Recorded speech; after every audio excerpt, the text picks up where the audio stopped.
Good morning, friends. It's me, Simon, YouTube channel. Simon Varghese Facebook and Instagram. Welcomes you all. Have a fantastic, positive day. Praise the God. See, നമ്മുടെ ഓരോ പ്രഭാതവും സുപ്രഭാതമാണെങ്കിൽ നാം എന്ത് ചെയ്യണം അല്ലേ? എല്ലാവരുടെയും ഒരു ചോദ്യമാണ്. How can I build up A peaceful home, peaceful society, peaceful state? Yes, ശരിയാണ്. ഒരു സന്തോഷമായ കുടുംബത്തിൽ നിന്ന് സന്തോഷമുള്ള വില്ലേജ് ഉണ്ടാകത്തുള്ളൂ. സന്തോഷമുള്ള വില്ലേജുകളിൽ നിന്നാണ് സംസ്ഥാനം ഉണ്ടാകും. അങ്ങനെ സന്തോഷമുള്ള സംസ്ഥാനങ്ങളുടെ കൂടിച്ചേരലാണ് ഗുഡ് മോർണിംഗ് നമ്മുടെ സന്തോഷമുള്ള സൗഭാഗ്യമുള്ളൊരു രാജ്യം ഉണ്ടാകുന്നത് അല്ലേ? യെസ്. ഈ ഭൂമിയിൽ ജനിക്കുന്ന ഓരോ കുട്ടിയും ഓരോ കുഞ്ഞും അങ്ങനെ അതിനുവേണ്ടിയാണ് ജീവിക്കുന്നത്. പിന്നെ അതിൽ നിന്ന് തലതിരിഞ്ഞ് പോകുന്ന കുറച്ച് പേരാണ് ടെററിസ്റ്റുകളായി. അത് മതന്യൂനപക്ഷമാകട്ടെ മതഭൂരിപക്ഷമാകട്ടെ ടെററിസ്റ്റ് എന്ന് പറഞ്ഞ് നടക്കുന്നത് ഭ്രാന്തന്മാർ. ഈ ഭൂമിയിൽ ലോകത്ത് ജനിക്കുന്ന എല്ലാവർക്കും ജീവിക്കാനുള്ള സ്വാതന്ത്ര്യം ഇവിടെയുണ്ട്. അതിനെ വിച്ഛേദിക്കാൻ ഓരോരോ കാരണങ്ങൾ, ജാതി, മതം, വർഗം, സാമ്പത്തികമായ വ്യത്യാസങ്ങൾ, ഇതെല്ലാം ചൂണ്ടിക്കാണിക്കുക അല്ലേ? അത് വെറും മണ്ടത്തരല്ലേ? ഓക്കെ, നമ്മൾ good morning. Hope you are doing well. Okay. അപ്പോൾ ജിമ്മിൽ പോകുന്നുണ്ടോ? ജിമ്മിൽ പോകുന്നുണ്ടായിരുന്നു, ഇപ്പോൾ ഇല്ല. കുഞ്ഞൊക്കെ ആയിരുന്നു, അപ്പോൾ കാരണം ജിമ്മിൽ പോക്ക് നിന്നു. നടക്കാമെന്ന് വെച്ച് ഞാനും ഇങ്ങനെ 10-30 വർഷം ഇങ്ങനെ എക്സസൈസ് ചെയ്യാം. ജിമ്മിൽ പോകുമ്പോൾ കുറേ മസിൽ, പക്ഷേ ഇതല്ലല്ലോ. ഒരു നമ്മുടെ നിയർ ബൈയാണ്, നമ്മുടെ കുളങ്ങരയുടെ. എവിടെ താമസിക്കുന്നത്? ഞാൻ നേരത്തെ അക്കരെ. എന്ത് ചെയ്യുക? ഞാൻ മെഡിക്കൽ റെപ്രസെന്റേറ്റീവ്. ആണോ? Oh, very good. ഇപ്പോഴും മെഡിക്കൽ റെപ്രസെന്റേറ്റീവ് പോലും ഉണ്ടല്ലേ? ഞാൻ വിചാരിച്ചാൽ തീർന്നായിരിക്കും, കാലം മാറിയപ്പോഴേ. Okay, have a fantastic day. നിങ്ങളുടെ ടാർഗറ്റ് ഇന്ന് അച്ചീവ് ചെയ്യട്ടെ. God bless you. ഓക്കെ. ഞാൻ റിട്ടയർഡ് ഗവൺമെൻറ് ഓഫീസർ. ഞാൻ പഞ്ചായത്തിലെ സ്പെഷ്യൽ ഗൈഡ് സെക്രട്ടറി ആയിരുന്നു. കോട്ടയം, കേരള ഉള്ളവർ.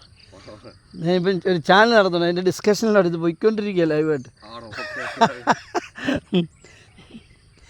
ഓക്കെ, നമ്മൾ പറഞ്ഞു തന്നത് സന്തോഷമുള്ള ഒരു കുടുംബം ആണ് എല്ലാത്തിൻ്റെ അടിസ്ഥാനം അല്ലേ? സന്തോഷമുള്ളൊരു കുടുംബം വേണം. എന്ത് വേണം?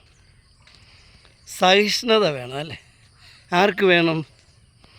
ഇപ്പോഴത്തെ പുതിയ കൺസെപ്റ്റ് അനുസരിച്ച് കുടുംബം എന്ന് പറഞ്ഞാൽ രണ്ടുപേരുടെയും കൂടെയാണ്, ഭാര്യയുടെയും ഭർത്താവിൻ്റെയും. പക്ഷേ ഞാൻ അല്പം കൂടെ പഴഞ്ചനായതുകൊണ്ട് എൻ്റെ ഒരു ചിന്താ വീതി, ഓഫ് കോഴ്സ് തീർച്ചയായിട്ടും ഞാൻ എൻ്റെ ഭാര്യയെ സ്ത്രീലിംഗത്തിൽ വിളിക്കാതിരിക്കാൻ വേണ്ടി പുല്ലിംഗത്തിലാണ് വിളിക്കുന്നത്. ആലിസ് എന്നാണ്, ആലിച്ചാന്ന് വിളിക്കുക. അവിടെ അപ്പൻ അവളെ വിളിച്ചത് ആലിച്ചൻ എന്നാണ്. അപ്പോൾ എന്നോടൊപ്പം റെസ്പെക്റ്റ് ചെയ്ത് ഞാൻ അവളെ ആലിച്ചൻ എന്ന് വിളിക്കുന്നത്.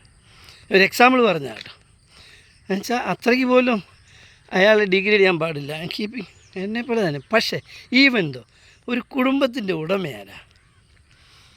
കുടുംബത്തിൻ്റെ ഉടമ കുടുംബനാഥൻ തന്നെ. നാഥനും നാഥയും കുടുംബത്തിൻ്റെ ഉടമകളാണെങ്കിലും ഒരു പൊടി വ്യത്യാസം അപ്പം നാഥനുണ്ട്.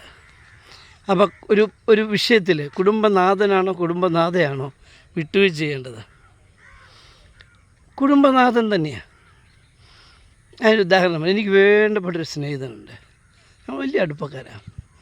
അവൻ വിവാഹം കഴിച്ചപ്പോൾ അവൻ്റെ ഫസ്റ്റ് നൈറ്റിൽ അവൻ്റെ ഭാര്യയായിട്ട് ചർച്ച ചെയ്തു ഒരു തീരുമാനത്തിലെത്തി. രണ്ടുപേരും ചേർന്ന് തീരുമാനിച്ചു നമ്മുടെ ജീവിതത്തിൽ. Yes, good morning. You are late. ആകാൻ പാടില്ല, നേരത്തെ വരണം കേട്ടോ. അപ്പം നമ്മൾ അവർ തീരുമാനിച്ചെന്താണെന്നറിയോ? ഈ കുടുംബ ഇതൊക്കെ അങ്ങ് പോവും, ഹണിമൂണൊക്കെ അങ്ങ് പോവും. നമ്മുടെ കുടുംബങ്ങളൊക്കെ കോഴിയിറച്ചിയൊക്കെ വെച്ച് പൊരിച്ച പോത്തുമൊക്കെ വെച്ച് വിളിക്കുന്ന കാലമൊക്കെ കഴിയും. ഒരു 10-40 കുടുംബത്തൊക്കെ പോയി കഴിയുമ്പം അതങ്ങ് തീരും. പിന്നീട് ചായ കിട്ടും, കാപ്പി കിട്ടും, ബോണ്ട കിട്ടും. പക്ഷേ അത് കഴിഞ്ഞ് കുടുംബത്തിൽ ഗുഡ് മോർണിംഗ് പ്രശ്നങ്ങളുണ്ടാകും. ആ പ്രശ്നങ്ങൾ എങ്ങനെ തരണം ചെയ്യണം? രണ്ടുപേരും എഡ്യൂക്കേറ്റഡാണ്. അവർ തീരുമാനിച്ചു നമ്മൾ വഴക്കുണ്ടാകും, ഉറപ്പാണ് ഉണ്ടാകുമ്പം. കാരണക്കാരനോ കാരണക്കാരിയോ ആരാണോ അതുണ്ടാക്കിയത് ആ ആൾ രാത്രി 12 മണിക്ക് മുമ്പ് ക്ഷമ പറയണം അടുത്ത ആളോട്. അതായത് ഭാര്യയാണ് പ്രശ്നം ഉണ്ടാക്കുന്നതെങ്കിൽ രാത്രി 12 മണിക്ക് മുമ്പ് ഭാര്യ ഭർത്താവിനോട് ക്ഷമ പറയണം. അതല്ല ഭർത്താവാണ് പ്രശ്നം ഉണ്ടാക്കിയെങ്കിൽ ഭർത്താവ് ഭാര്യയോട് ക്ഷമ. ഇതാണ് അവരുടെ കുടുംബത്തെ തീരുമാനം. അവരത് എഴുതിയൊക്കെ വെച്ചിരിക്കുക. അവർ ജീവിതം പോയി. ഞാൻ അവരെ വാച്ച് ചെയ്യുന്നുണ്ട്. കഴിഞ്ഞ 10-30 വർഷമായിട്ട് കാണുന്നുണ്ട്. അവസാനം ഞാൻ കഴിഞ്ഞ ദിവസം ധൈര്യത്തോടെ അവരോട് ചോദിച്ചു, പ്രിയ സ്നേഹിത, 30 വർഷത്തിന് മേളിലുണ്ട് അവരുടെ കുടുംബം. ഞാൻ സ്നേഹിത എങ്ങനെയുണ്ട്? അപ്പോൾ പറഞ്ഞു, ഞങ്ങളെടുത്ത ആ തീരുമാനം ഞങ്ങൾ വിടാതെ ഞങ്ങൾ പാലിക്കുന്നുണ്ട്. എന്നിട്ട് എനിക്ക് വലിയ സന്തോഷമായി. എന്നിട്ട് അപ്പം അവൻ്റെ ഭാര്യ ചിരിച്ചുകൊണ്ട് നിൽക്കുക, ഒന്നും പറയുന്നില്ല. അവൻ പറഞ്ഞു, ഇത് സംഭവം നടക്കുന്നുണ്ട്, പക്ഷേ ആര് വഴക്കിട്ടാലും ഞാനാണ് ഗുഡ് മോർണിംഗ് ക്ഷമ പറയുന്നത്. ഞാൻ ക്ഷമ പറയും, പ്രശ്നം തീരും. 10-30 വർഷത്തിന് ശേഷം ഈ പറയുന്ന കാര്യമാണ്. അതായത് സത്യം അത് തന്നെയാണ്. എപ്പോഴും പുരുഷന്മാർ ധൈര്യശാലികളും തൻ്റേടികളുമാണ്. ഒരുമാതിരി പ്രശ്നമൊന്നും അവരെ തളർത്തത്തില്ല. ഒതുക്കത്തിൽ 2 അടി കിട്ടി അവർ വെളിച്ചത്ത് പറയത്തുമില്ല. അവരതൊക്കെ മാനേജ് ചെയ്യും. പിന്നെ എപ്പോഴും ഒതുക്കത്തിൽ കിട്ടുമ്പോൾ 2 ഇടി തിരിച്ചും കൊടുക്കും, അത്രേ ഉള്ളൂ. അവരത് വിളിച്ച് പറഞ്ഞ് സങ്കടപ്പെട്ട് കാണും. അപ്പോൾ അവർക്ക് മടിയില്ല. പക്ഷേ ഈ കക്ഷി നമ്മുടെ ഒരു കർഷകൻ പാടത്തുനിന്ന് വരുന്ന ഭാഗമാണ്. കണ്ടോളൂ, ആയുധമൊക്കെ ഉണ്ടല്ലേ. ഒരു വടി എന്തിനാ? നല്ല എഴുതെന്തും ഉണ്ടെങ്കിൽ അല്ലേ. നല്ല സ്ട്രോങ് വടിയാണോ? Okay have a nice day. Okay, അപ്പം അവർ ക്ഷമ പറയുന്നത് എപ്പോഴും ഭർത്താവാണ്. പിന്നെ ഞങ്ങൾ ഞാൻ ചോദിച്ചാൽ എന്താ, അദ്ദേഹം കുറച്ച് സൈക്കോളജിയൊക്കെ പഠിച്ചിട്ടുണ്ട്. ഞങ്ങളൊരു തൂവൽ പക്ഷികളാണ്. അപ്പം ചോദിച്ചപ്പോൾ പറഞ്ഞു, അവൻ പറഞ്ഞൊരു ഭാഷ, അത് എനിക്കിത് കിട്ടിയത് വേറെ സ്ഥലത്തു നിന്നാണ്. പക്ഷേ കുടുംബത്തിൻ്റെ ഉടമ 1 ഇഞ്ചെങ്കിലും 1 ഇഞ്ച് ഗൃഹനാഥൻ തന്നെയാണ്. അതുകൊണ്ട് good morning, nice to meet you all. അപ്പം പറഞ്ഞു, അതുകൊണ്ട് തന്നെ ഞാൻ ആ ക്ഷമ പറഞ്ഞുകൊണ്ടിരിക്കുകയാണ്. അത് ഇതെന്നെ ശ്രവിക്കുന്ന എൻ്റെ ശ്രോതാക്കൾ അത് എടുക്കണ്ട. വിവേകവും വിജ്ഞാനവുമുള്ള ധീരയായിട്ടുള്ള സ്ത്രീകളുണ്ട്, അവരിത് ചെയ്യണം തന്നെ എൻ്റെ അഭിപ്രായം. അത് ഒരു കോംപ്ലക്സിൻ്റെ പ്രശ്നമാണ്. ഈ കോംപ്ലക്സിനെ അതിജീവിക്കാൻ കഴിയുന്ന പെൺകുട്ടികൾ ധാരാളം. ഞാൻ ഒത്തിരി പേരെ കാണുന്നുണ്ട്, സംസാരിക്കുന്നുണ്ട്. അത്തരക്കാർ അവർ എൻ്റെ ഡാർലിങ് പറ്റിപ്പോയി, അന്നേരത്തെ എൻ്റെ ഇമോഷൻ പറഞ്ഞാന്ന് പറഞ്ഞാൽ തീരേണ്ട കാര്യമുള്ളൂ.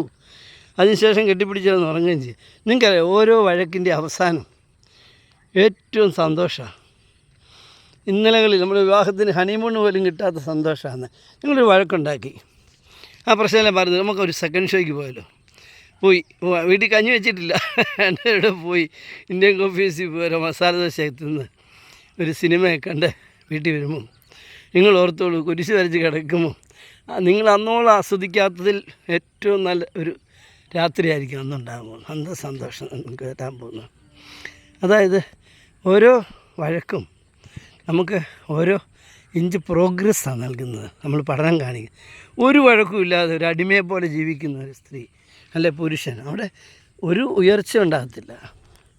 ചർച്ചകൾ വേണം, വഴക്കുകൾ വേണം, അതിനെ സോൾവ് ചെയ്യണം, അതിനെ അനുരഞ്ജനത്തിൽ കൊണ്ടുപോകണം. അപ്പോൾ തീവ്രമായ ഒരു എനർജി ഉണ്ടാവും അവിടെ, തീവ്രമായൊരു സ്നേഹമുണ്ട്. ആ സ്നേഹം അവരെ 2 സ്റ്റെപ്പ് മുന്നോട്ട് ചാടാൻ അനുവദിക്കും. അങ്ങനെ വേണം ജീവിതം ബിൽഡപ്പ് ചെയ്യാൻ. ഒരിക്കലും ഏതൊരു സിനിമയിലുണ്ട്, മോഹന സിനിമ, അത് പെണ്ണ് പറയും, നീ എന്നെ ഇങ്ങനെ ചേട്ടാ കുട്ടാന്ന് പറഞ്ഞ് നടന്നത് ഞാൻ മടുത്ത്, എന്നോടൊന്ന് ദേഷ്യപ്പെടാൻ പറയുന്ന ഒരു കാമുകിയെ ശരിക്കും ഉണ്ട് അങ്ങനെ. അതായത് ഇതിലെല്ലാം വേണം, പൗരുഷവും വേണം, സ്ത്രീക്ക് അത് നേരിടാനുള്ള തൻ്റെ ഇടവും വേണം. ഓക്കെ, അങ്ങനെ ആകുമ്പോഴാണ് നല്ല കുടുംബം ഉണ്ടാകുന്നത്. തീർച്ചയായിട്ടും ഒരടിപൊളി പ്രോഗ്രസ് കുടുംബം ഉണ്ടാകട്ടെ. ധാരാളം വഴക്കുകളും ധാരാളം ചർച്ചകളും ധാരാളം ഒത്തുതീർപ്പുകളും ധാരാളം സ്നേഹവും ധാരാളം പ്രാർത്ഥനയുണ്ടാകട്ടെ. അങ്ങനെ പ്രാർത്ഥിക്കുമ്പോൾ എനർജി ഉണ്ടാകും. വഴക്ക് തീരുമ്പോൾ എനർജി ഉണ്ടാകും. ഇടയ്ക്കിടയ്ക്ക് തൻ്റെ കൂട്ടുകാരിയെ വിളിച്ചുകൊണ്ട് ടൗണിൽ പോവുക, ചെറിയ ഷോപ്പിംഗ് നടത്തുക. Hi, good morning. ചെറിയ ഷോപ്പിംഗ് നടത്തുക, അതുവഴി കൂടുതൽ സന്തോഷം നേടുക. ഓക്കെ, എന്തായാലും ഒരു കാര്യമുണ്ട്, നമ്മൾ ഒരു ജോലിക്കാരനാകട്ടെ ആര് തന്നെയാകട്ടെ നാം സമ്പാദിക്കാനും പഠിക്കണം.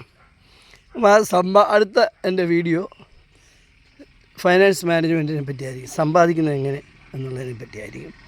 തീർച്ചയായിട്ടും ഇപ്പോൾ 5 ആയി, 10 മിനിറ്റായി. Okay, all the best, have a fantastic positive day. Praise our God. ഞാൻ എപ്പോഴും പ്രൈസ് അവർ ഗോഡ് പറയുന്നത്. എൻ്റെ ഞാൻ കാത്തലിക് ക്രിസ്ത്യൻ, അപ്പോൾ എനിക്ക് എൻ്റെ ഈശോ എന്നൊക്കെ പറയാം. പക്ഷേ പ്രൈസ് അവർ നമ്മുടെ ദൈവം എല്ലാവരും എല്ലാ മതസ്ഥരും എന്നെ കേൾക്കുന്നുണ്ട്, എല്ലാവർക്കും വേണ്ടി. അവരവരുടെ ദൈവത്തെ വിളിച്ച് സ്തുതിക്കട്ടെ, പ്രാർത്ഥിക്കട്ടെ, ആരാധിക്കട്ടെ. Okay, all the best. Hi.